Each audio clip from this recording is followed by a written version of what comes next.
welcome to Consultant's Corner. I'm Rebecca Brizi. This is my corner. I am a consultant. Today's video is a special welcome to new subscribers who may have come here from the Freelance Translator Tips channel.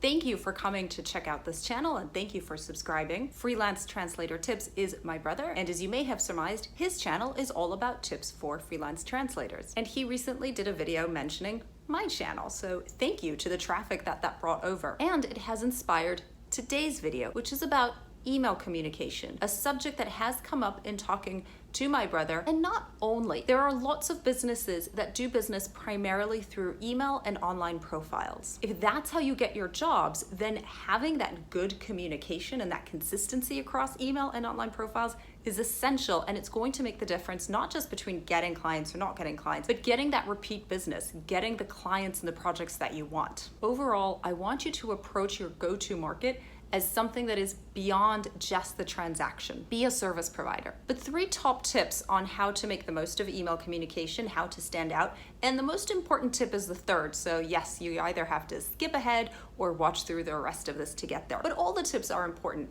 For example, the first one is respond to that email. Be prompt when you see the email, respond, even if it's just to say, I can't accept this job for whatever reason. Remember that there is somebody at the other end of that email who is waiting for an answer. Treat this as if it were a phone call. If somebody called you up and asked you about a job, you wouldn't just put them on hold for the next couple of days or hang up because you know you can't accept it. No, you would respond. You would say, I can't accept this job. Or even better, I can, but I have some questions. But respond. Don't keep people waiting. They're just going to go on to the next person or get frustrated and not contact you next time. When you're in doubt, have the last word. If you're not sure if an email needs to be responded to, respond to the email anyway. That way at least you're safe. You know that you have communicated effectively and fully. Yes, we all talk about I get too many emails, but frankly, it's better to have sent one extra than having not sent the email. Respond promptly. Be respectful of other people's time and expectations. Tip number 2 is write your emails. Don't copy and paste this. Don't templatize. You can have a structure that you utilize over and over, but do not just pull up a canned response. I assure you, the person reading the email can tell. Craft the email. Make it personal. Make sure the person who is reading your email or your email response naturally thinks that you wrote that email for them. This is about building relationships. Think if you were in person meeting somebody and you said the exact same thing to everybody, no variation in your words, and no personal connection with the person speaking with you. Wouldn't be very effective, would it? You wouldn't get very far. I mean, think back on your life, whether it's previous jobs or in school, where you had to build relationships. You didn't do it that way, did you? No, you communicated individually with all the people you met. Same in email. The medium is different, but the expectation of connection is the same. And finally, number 3, and the most important, because if you do this well, it will encompass the other 2, represent your brand. Show some personality, make your email unmistakably you. Make all of your communication unmistakably you. You have online profiles on Upwork or pros.com or other websites. You have email communication back and forth. Maybe you also have a website in addition to all this. Is it clear that you are the same person across all of these public faces? Do you represent the same personality?